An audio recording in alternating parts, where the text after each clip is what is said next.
Salut, donc aujourd'hui on se retrouve pour un haul. J'ai un petit peu craqué mon slip chez Sephora sur fil unique, j'ai fait les ventes privées, je me suis acheté des livres de cuisine, des accessoires pour mon téléphone. Bref, ça va être un haul assez varié. On va commencer par l'énorme commande que j'ai faite chez Sephora avec les moins 25%. J'ai un tout petit peu craqué mon slip, mais avec moins 25% ça passe beaucoup mieux. La première chose sur laquelle j'ai craqué c'est ceci. Donc ça y est, j'ai craqué pour la Naked Smoky d'Urban Decay. Donc je dois avouer qu'à sa sortie elle me faisait pas plus envie que ça. Sans doute à cause de son nom parce que je suis pas une fanatique de Smoky. Et puis n'étant pas fan de gris, j'avais peur que la palette ne me plaise pas forcément dans son ensemble. Donc j'allais regarder les revues des copines et puis je me suis dit non, celle-ci je l'achèterai pas. Jusqu'à ce que dans un Sephora je la swatch et je tombe en amour pour elle. Il faut dire que déjà le packaging est absolument sublime, franchement c'est un magnifique objet, les packagings d'Urban Decay sont de plus en plus beaux et les fards sont juste magnifiques. Les couleurs sont trop belles, quand vous les voyez en vrai, bah après vous les voulez et quand vous avez mis vos doigts dedans, impossible d'y résister. Donc voilà, j'ai profité des moins 25% chez Sephora pour me l'offrir et quand je l'ai reçue j'étais juste hystérique, elle est vraiment trop belle. Donc j'ai vraiment hâte de la tester, là je me suis juste maquillée avec ce matin mais voilà, sinon elle est quasiment vierge. Ensuite, comme je suis une meuf raisonnable, j'ai craqué pour une deuxième palette. Et c'est aussi une palette que je ne pensais ne pas vouloir jusqu'à ce que je mette mes doigts dedans dans un Sephora. Et une fois que je l'avais swatchée, c'est pareil, je la voulais. Donc il s'agit de la palette Artist Shadow 1 de chez Make Up Forever. Et c'est un très joli objet là aussi. Regardez-moi cette petite merveille, la palette est trop jolie. Elle est très lourde, bizarrement, ça fait vraiment très qualitatif. Et alors, regardez-moi ces fards. C'est des fards de neutre, tout simple. Vous avez des fards clairs, des fards dans les bruns, plus taupe, plus chaud, un noir. Bref, c'est une palette assez basique en soi, mais les fards sont trop beaux, j'ai juste trop hâte de me maquiller avec. Et ce qui est pas mal, c'est qu'il y a vraiment un petit guide bien fait pour qui va avec la palette, qui vous détaille 3 looks. En fait, ils ont fait un look à partir de cette colonne là, un look à partir de celle-ci et un look à partir de celle-là. Et c'est une façon d'appliquer les fards un peu originale, donc je vais tester ça parce que j'ai trouvé que c'était très bien fait. Et voilà, je suis qu'amour devant cette petite palette, le packaging est trop beau, trop qualitatif, c'est hyper luxueux. Et voilà, le seul truc c'est que je me dis que comme c'est du noir et que c'est du noir, vous savez ces matières douces là, ça va rattraper toutes les saloperies et elle sera pas jolie très longtemps à mon avis. Mais voilà, je suis trop contente, je trouve que c'est une trop belle palette et du coup j'ai hâte de jouer avec. Et ensuite qui dit craquage chez Sephora dit évidemment rouge à lèvres, hein, on ne se refait pas. Donc d'abord j'ai craqué sur ceci. Donc c'est un des rouges à lèvres New Nudes de chez Marc Jacobs, vous savez ceux avec les packaging beige. Et j'ai choisi la teinte Have We Met. En fait j'ai choisi la teinte la plus rosée de la gamme parce que j'avais envie de tester. Et que j'avais trouvé la couleur jolie, voilà, hein. Ne nous justifions pas plus longtemps. Je trouve le packaging vraiment très beau, c'est classe, chic et sobre avec sa petite couleur café au lait pour la teinte nude, je trouve ça sympa. Et voilà la couleur, donc le raisin est très mignon, c'est un petit raisin tout rond qui est trop chou, c'est pas forcément ce qu'il y a de plus pratique à utiliser mais c'est très chou, il faut bien l'avouer. Et la teinte du coup c'est un petit rose corail très mignon, très chou, très naturel, c'est vraiment le genre de rouge à lèvres de tous les jours, pas prise de tête, donc j'ai hâte de tester ça aussi. Et le craquage suivant c'est entièrement la faute de Lucie du blog La Vie en Lucie. En fait il s'agit d'un Terribly Velvet Rouge, vous savez que j'adore ces rouges à lèvres, j'en ai 2 et ça fait partie de mes rouges à lèvres favoris et je ne savais pas qu'ils avaient sorti une nouvelle teinte en édition limitée. Il s'agit de la teinte numéro 10, Palace Garnet, et c'est ce que je porte sur mes lèvres. Donc c'est une teinte très dark, c'est un violet foncé en quelque sorte. Et puis voilà quoi, j'ai craqué, je me suis dit qu'il me la fallait, j'ai pas réfléchi, je l'ai mis dans mon panier. Mais j'en suis très contente parce que c'est une teinte que je n'avais pas, je pense pas avoir de rouge à lèvres aussi foncé que ça dans ma collection. Et avec ces rouges à lèvres là, ils ont une tellement bonne tenue que vous pouvez vous permettre ce genre de couleur foncée parce que vous pouvez leur faire confiance sur la tenue dans le temps. Ils sont hyper confortables, ils tiennent super bien. Je dirais que leur seul défaut c'est l'applicateur qui est pas forcément facile à prendre en main au départ, mais une fois qu'on a pris le mouvement ça va tout seul. C'est des bijoux ces rouges à lèvres là, ils valent une blinde mais ils le valent bien. Et donc c'est tout pour mon craquage chez Sephora. Ensuite j'ai fait un peu de shopping sur fil unique et c'est encore des craquages dus à des copines. D'abord j'ai craqué sur de l'huile de Manuka de la marque Living Nature. Donc en fait j'ai vu un article sur le blog de Ole Caliente et Jessica disait que c'était un killer de boutons, que c'était super efficace et comme vous le savez en ce moment ma peau fait vraiment des siennes. J'ai tout le temps 1 ou 2 gros boutons qui sortent d'on ne sait où et c'est trop chiant. Donc quand j'ai lu son article je me suis pas posé de questions, je suis allée sur fil unique et j'ai acheté ce petit flacon. Donc clairement ça sent la mort, c'est-à-dire que ça sent une odeur que je trouve atroce. C'est vraiment une plaie d'appliquer ça sur mon visage parce que je ne sens que ça pendant des heures. Mais heureusement, effectivement, c'est efficace. C'est-à-dire que ça fait partir les boutons beaucoup plus vite, ça les sèche bien. Et effectivement, c'est un très bon produit. Heureusement, parce que vu le supplice que c'est de le mettre sur sa tronche, heureusement que ça marche. Et donc d'après ce que j'ai compris, l'huile de Manuka, c'est en gros la cousine de l'huile de tea tree. Je crois que c'est à peu près le même type d'arbre, de plante. Bref, donc voilà, c'est pour ça que ça marche bien sur les boutons. Et toujours sur fil unique, j'ai craqué sur ce petit concealer. Donc c'est The Concealer de Topshop et c'est ma copine Laurie de la chaîne et du blog Son Blog à elle qui me l'a conseillé, sachant qu'elle aussi, elle a des gros cernes qu'elle peine à camoufler. Elle m'a dit écoute, tu devrais l'essayer parce que il est top. Donc j'ai suivi son conseil, j'ai pris la teinte 2 qui est absolument parfaite pour ma couleur de peau et je le kiffe à mort. Il est super efficace. Alors je dirais que son seul défaut c'est que là c'est une pompe qui délivre bien trop de produits par rapport à ce dont il y a besoin et c'est difficile de doser la quantité de produits qui sort. Par contre il camoufle super bien, il est naturel sur la peau, il tient super bien, il assèche pas mon contour des yeux. C'est une merveille ce truc, donc merci Laurie de me l'avoir fait découvrir parce que j'en suis folle. Donc comme dans mon dernier haul, je vais aussi vous montrer quelques produits que j'ai reçus pour le blog ces dernières semaines, comme ça vous saurez un petit peu ce que je teste en ce moment et ça vous permet de me commanditer vos revues. Donc je sais, je dois vous faire la revue sur mes produits Sanoflore, sur la gamme Magnifica. Ça va venir, il faut juste que je teste un peu plus en profondeur, mais vous êtes nombreuses à me redemander des retours dessus. C'est noté, promis, il y aura une vidéo et un article, mais il faut juste que j'ai un avis définitif sur la question et pour ça il me faut au moins 1 mois et demi, 2 mois de test, mais promis, je vous en reparle. En tout cas, les petits nouveaux qui vont bientôt rentrer dans ma routine de soins, c'est ceux-ci. Ce sont 2 produits de chez Clarins que j'ai reçus via le site Octoly et je suis trop contente parce que c'est des produits qui me tentaient beaucoup. Donc le premier c'est le gel nettoyant éclat du jour à l'extrait de moringa et pour rien vous cacher, j'avais bientôt fini mon nettoyant visage. Donc quand je l'ai vu sur l'e-shop d'Octoly, je me suis dit bon on va cliquer hein. Et la marque a gentiment accepté de me l'envoyer. Donc voilà le packaging, je le trouve très mignon, j'ai hâte de l'essayer. Parce que un gel nettoyant qui permet de booster un petit peu l'éclat de la peau, ça peut pas me faire de mal. Donc on va voir ce que ça sent, je vais l'ouvrir. Parce que lui il va pas tarder à rejoindre ma douche étant donné que le mien est presque fini. Ça sent bon. C'est une petite odeur fraîche et fruitée donc c'est super. Et le deuxième produit Clarins, il s'agit de leur nouveau sérum. Le sérum Mission Perfection, anti-tache, lumière et uniformité du teint. Et donc il dit peau imperfection et gros boutons en ce moment dit forcément des cicatrices. J'ai des taches qui restent rouges un petit peu après les boutons pendant très longtemps. Et moi je rêve d'une jolie peau uniforme, avec une jolie mine. Je rêverais de ne pas avoir de mettre de fond de teint. Donc voilà, c'est vraiment un produit qui me faisait super envie d'essayer. Et c'est un produit franchement que je me serais bien acheté après avoir fini mon sérum actuel. J'ai le Ren anti-tache aussi. Donc il se présente comme ceci, je trouve le packaging sublime, ce côté très rose corail comme ça fait super envie. Et donc voilà, dès que j'ai fini mon flacon de sérum en course, qui devrait pas trop tarder parce qu'il m'en reste pas beaucoup, j'attaque avec celui-ci et j'ai super hâte de voir s'il est aussi efficace que ce qu'on dit puisque j'ai déjà lu de bons retours dessus, donc voilà, j'ai super hâte de voir comment va évoluer ma peau avec et je vous tiendrai au courant si ça marche bien ou pas. J'ai également reçu à tester une petite pochette comme ceci, La Vera, avec du maquillage de la marque. Donc La Vera c'est une marque bio dont j'aime beaucoup les soins, en tout cas j'ai testé pas mal de produits pour la douche qui sont toujours top, mais je connais pas trop leur maquillage donc c'est cool, ça va être l'occasion de tester. J'ai une petite poignée de choses à essayer. Donc d'abord j'ai un blush de la gamme Natural Mousse Blush, donc c'est un blush crème et j'ai la teinte numéro 2 Soft Cherry. Alors c'est pas vraiment cerise, hein. Moi je trouve que c'est plutôt, je sais pas, un genre de brique claire, une espèce de corail un peu muté. C'est difficile à décrire. En tout cas c'est pas rouge quoi, c'est pas rouge cerise, c'est plus orangé. Ça sent super bon, ça sent une odeur toute fleurie. C'est rigolo, la texture est hyper crémeuse et toute fluide. Donc voilà la teinte et ça s'étale super bien, ça fait un petit effet très naturel. Alors moi je suis pas une fanatique de blush crème mais je vais essayer avec grand plaisir.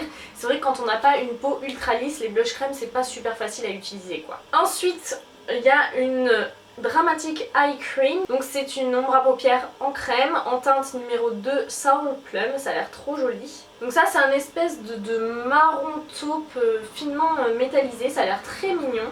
Ah c'est très crémeux aussi, je me demande comment ce genre de texture va évoluer sur la peau. Ah c'est bien pigmenté, ça a l'air super joli. Vous voyez c'est un espèce de taupe irisé qui est très joli. Ça pour le coup j'ai hâte de tester. Ensuite il y a une petite ombre à paupières poudre. Donc j'ai la teinte numéro 7 Electric Green. Alors j'aurais dit que c'était gris moi plutôt. Ouais, c'est gris, hein. C'est une espèce de gris au reflet vaguement vert, on va dire. Alors ça par contre niveau pigmentation c'est pas fabuleux, hein. Ça donne ça après 3 couches. Donc à voir, à tester, mais ça n'a pas l'air hyper pigmenté et ça a l'air de faire pas mal de chutes au niveau des paillettes. Ensuite il y a, qu'est-ce que c'est? Un mascara, donc il est tout fin comme ça. C'est le mascara Black Front Row Curl. Ça, un mascara bio, ça peut être sympa. Oh, la brosse est super incurvée. Donc à voir, je vais tester, hein, écoutez. J'ai jamais testé de mascara de la marque, donc je sais pas du tout ce que ça peut donner. En tout cas, ça promet un regard hypnotique et un volume intense grâce à sa brosse recourbée. Et enfin le dernier produit, c'est le Brilliant Care. Ça a l'air d'être un baume à lèvres. Ouais, c'est un baume à lèvres finement irisé. C'est assez peu coloré. Ça sent plutôt bon. En tout cas, ça dépose juste un tout petit peu de paillettes. Donc ça à voir. Donc en tout cas, si vous voulez des retours sur ces produits, n'hésitez pas à me le dire. Je vais les tester. Et puis si je trouve ça intéressant, bien évidemment, je vous en reparlerai sur le blog. Ensuite, comme d'habitude, j'ai reçu les nouveautés de chez Rimmel et j'adore la marque. Donc je suis toujours ravie de pouvoir tester leurs nouveaux produits. Donc tout d'abord, il y a le mascara... Wake Me Up Wonderful. Donc c'est un mascara aux vitamines et aux extraits de concombre. Oh, la brosse est super grande. Ça me fait un peu penser à la brosse du Better Than Sex de chez Too Faced. Elle est super grosse. Et ça sent le concombre. C'est trop marrant. Ça sent, vous savez, il y a une gamme, je crois, chez Neutrogena de soins pour le visage au concombre, ça sent ça. Alors je sais pas trop ce qu'il promet ce mascara, est-ce qu'il promet du longueur, de la courbure, du volume, je ne sais plus. J'ai pas la fiche produit sous les yeux. Mais en tout cas je vais tester. Ce qui est sûr c'est que même avec la tête dans le cul le matin, tu le retrouves dans ta collection vu qu'il est quand même très vert et très métallisé. Je dois vous avouer que moi qui d'habitude n'ai qu'un ou deux mascaras d'ouvert, en ce moment avec le blog j'en ai mais tellement, je dois avoir une quinzaine de mascaras, c'est une catastrophe. Mais voilà, comme je suis super difficile, bah n'hésitez pas à me dire si ça vous intéresse que je vous fasse une revue de tous les mascaras que j'ai pu tester ces derniers temps. Et de vous dire si ça vaut le coup ou pas. Bien qu'un avis sur un mascara c'est toujours très personnel et ça dépend de nos cils évidemment. Et j'ai également reçu comme nouveauté de chez Rimmel ces petits crayons. Donc c'est les Exaggerate Smoke and Shine Automatic Gel Liner. Donc c'est des crayons liner comme ceci qui sont apparemment des liners métallisés. Donc on va voir ce que ça donne. J'ai reçu la teinte 004 Blue Steel.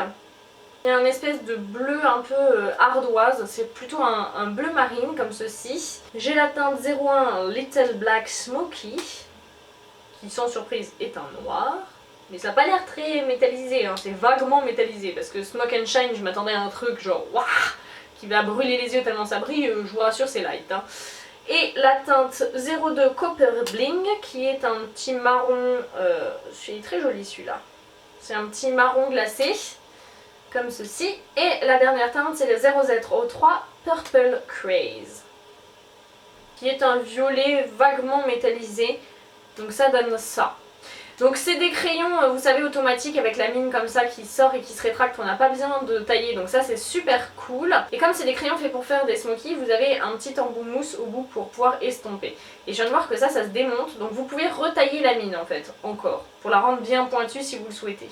Bon. Je suis pas sûre que ce soit indispensable. En tout cas, c'est prévu dedans. Et enfin, pour terminer avec les produits reçus, j'ai reçu ceci de chez The Beautist. Et en fait, il s'agit d'un porte-pinceau de chez Zoeva dans leur gamme Rose Gold. Donc c'est vrai que la gamme de pinceaux Rose Gold de chez Zoeva, elle est trop belle. Moi, je les ai pas parce qu'ils sont tout le temps en rupture de stock. Donc j'avais craqué sur un kit rose et puis j'en ai des classiques noirs. Ce qui compte c'est les poils, hein, pas que leur look. Et voilà, le petit pot en pinceau, je le trouve vraiment très mignon. Donc maintenant que je vous l'ai montré, je vais pouvoir y ranger mes jolis pinceaux dedans. Donc voilà qui termine la partie beauté avec le maquillage, les soins, les accessoires, etc. Je vous propose maintenant de passer à la partie mode, puisque comme tous les fins novembre, il y a les ventes privées et que j'en ai profité pour faire quelques achats. Donc tout d'abord, j'ai craqué pour cette chemise chez The Couple. Je l'ai eu à moins 50% et c'était vraiment ouf, j'ai trouvé pour moins 50% pour des ventes privées. Donc c'est une chemise assez simple qui est en coupe assez large. Alors elle est toute froissée parce qu'elle sort juste de la machine, je suis désolée, j'ai pas eu le temps de la repasser. Et donc voilà, c'est vraiment une chemise un peu style boyfriend, très cool. Et j'avais pas du tout de chemise comme ça faisait longtemps que j'en voulais une. Donc quand je l'ai vue à moins 50%, ça la faisait quasiment au prix d'une chemise de chez Zara, donc j'ai craqué. Et j'ai également craqué chez iCode sur ce petit t-shirt que j'avais repéré. Donc lui aussi il est froissé, mais parce que en fait lui il est sale, il est pas encore lavé, mais je voulais vous le montrer. Donc voilà, il y a un petit éclair comme ça et c'est en sequin trop joli, c'est des espèces de sequins mat est légèrement métallisé, c'est trop beau. La coupe elle est super agréable, elle est un peu loose, le haut décolleté est joli sans être trop profond, voilà, j'ai adoré ce t-shirt. Et en fait il est bimatière, c'est-à-dire que devant c'est un coton tout simple et derrière c'est un tissu un peu plus chic on va dire, un peu plus type blouse, donc c'est très joli, c'est légèrement transparent derrière. Et donc voilà, je l'ai déjà porté, je l'adore et je crois qu'il y avait moins 30% dessus il me semble. Et j'ai également craqué mon slip chez Ikekes, toujours pendant les ventes privées. Donc chez Ikekes je trouve que c'est vraiment super cher et donc j'étais bien contente qu'il y ait ces petites soldes. Donc j'ai eu 30% sur les deux t-shirts, ce qui fait qu'ils sont revenus à chaque fois à 52,50€ au lieu de 75. Non mais 75€ un t-shirt quoi. Donc maintenant que je vais vous les avoir montrés, je vais pouvoir les ranger et puis les porter. Donc le premier il se présente comme ceci, c'est un t-shirt vert foncé comme ça, c'est vraiment un vert forêt très foncé. Et donc il y a des petits sequins métallisés, je sais pas trop ce qui est écrit dessus, je crois qu'il y a des lettres mais j'ai pas réussi à lire ce que ça voulait dire. En tout cas c'est très mignon. Il a un décolleté assez profond et large, donc je trouve ça très joli, ça fait un brin sexy même si c'est très décontracté comme style.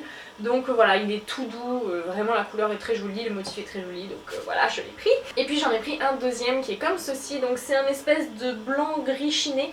Et il y a des petites paillettes, des petits strass argentés dessus, des motifs rouges. Donc voilà, c'est pareil, il m'a beaucoup plu. Lui aussi, il est pas mal décolleté.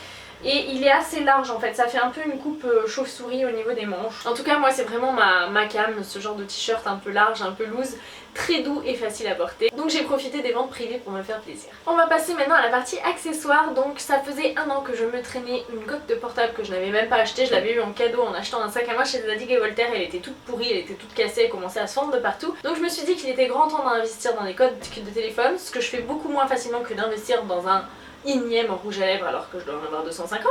Mais bon, passons, hein, chacun sa logique. Et donc la première coque que je me suis achetée, parce que oui, du coup j'en ai pas acheté une pour remplacer celle que je me traînais depuis 1 an, non j'en ai acheté 3. Là aussi, allez chercher la logique. Donc la première coque que j'ai achetée c'est celle-ci. Et elle est trop belle. Elle est trop ridicule, mais trop belle. Donc je l'ai achetée chez Skinny Dip. Donc c'est un site anglais et elle m'a coûté 12 livres. Et donc elle est transparente avec des chubby licornes et des paillettes. Je crois que j'ai pas besoin d'en dire plus. Hein. Ça suffit à vous démontrer que cette coque est trop bien. On est bien d'accord. Et donc les autres coques je les ai achetées chez Casetify. Donc c'est un site sur lequel je lorgne depuis un bon moment. Je suis leur Instagram, ils ont toujours des coques absolument sublimes. Mais elles valent une blinde et je m'étais jamais décidée à passer commande. Et puis là il y avait une offre pour 2 coques achetées, il y avait 10$ de remise.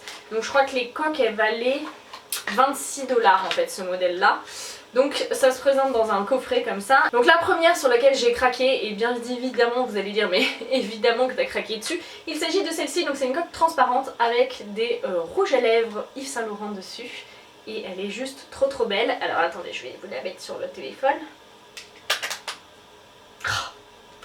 La perfection quoi. Non mais regardez-moi cette coque, est-ce que j'ai besoin de me justifier? Est-ce que c'est pas moins incarné dans une coque cette coque? Avec des rouges à lèvres Yves Saint Laurent, elle est trop belle. Et donc la deuxième c'est celle-ci, elle est trop jolie aussi en mode rainbow, donc voilà, je trouve ça trop beau les coques semi-transparentes comme ça, je trouve qu'au moins on voit la beauté de l'iPhone, parce qu'à quoi ça sert d'avoir un bel iPhone rose gold si c'est pour que ça se voit même pas. Donc voilà, je suis super contente de mes coques d'iPhone, maintenant il faudra juste que je me motive à les changer régulièrement pour toutes les utiliser.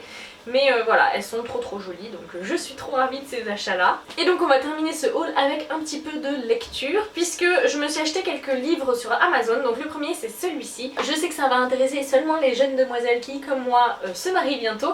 Il s'agit du livre Mariage, donc 127 idées totalement DIY en direct de Scandinavie. Donc en fait c'est un livre d'inspiration déco pour votre mariage qui est très joli. Donc voilà, c'est un beau gros livre avec plein d'inspiration, de décoration, dans différents styles. Il y a je crois une petite dizaine de thèmes comme ça évoqués. Vous voyez que j'ai mis plein de petits post-it dessus. Donc est-ce que c'est indispensable comme achat si vous vous mariez? Non.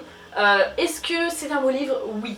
C'est-à-dire que c'est pas indispensable, c'est clairement des choses qu'on peut retrouver en flânant sur Pinterest, en flânant sur les blogs mariage, etc.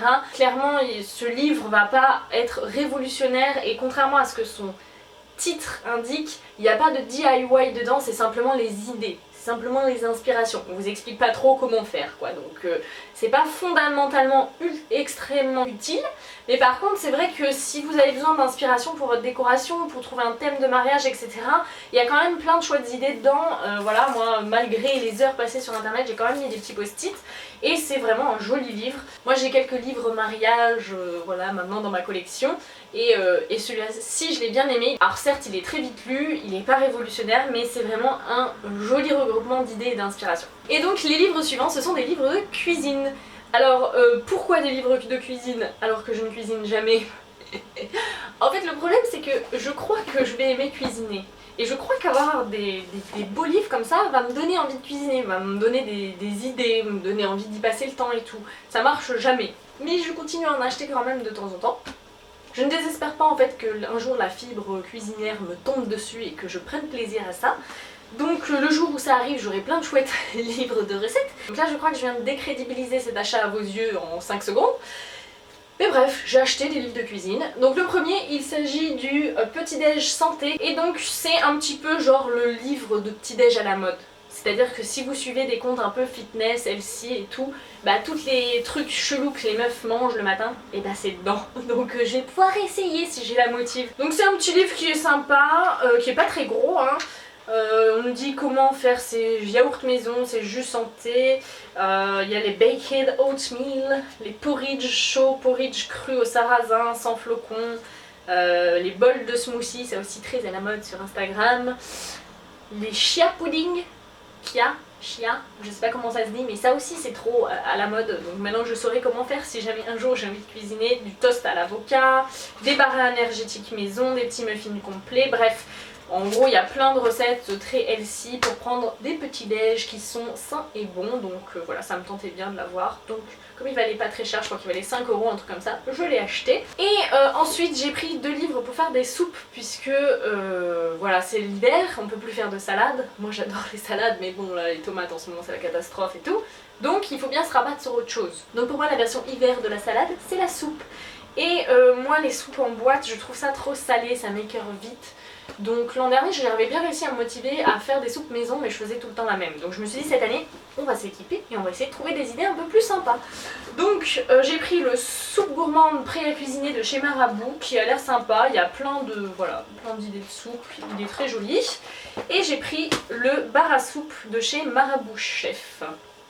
Donc voilà, qui se présente comme ceci. Et voilà, celui-là aussi il a l'air sympa, hein. Voilà, je vous montre vite fait ce que ça donne. Donc pour le moment je peux pas vous dire si les recettes sont bien ou pas parce que je me suis pas mise à cuisiner. Mais si ça m'arrive, si vous voulez je vous tiendrai au courant. Donc voilà les filles qui terminent ce haul, j'espère que ça vous aura plu. Dites-moi si ça vous plaît les hauls où ça mélange un petit peu plus les choses comme ça, ou si vous voulez que je me restreigne juste à la partie beauté. N'hésitez pas à me dire s'il y a des produits en particulier sur lesquels vous avez envie que je fasse une revue. Et sur ce je vous fais de gros bisous à toutes et je vous dis à très bientôt dans une prochaine vidéo. Ciao!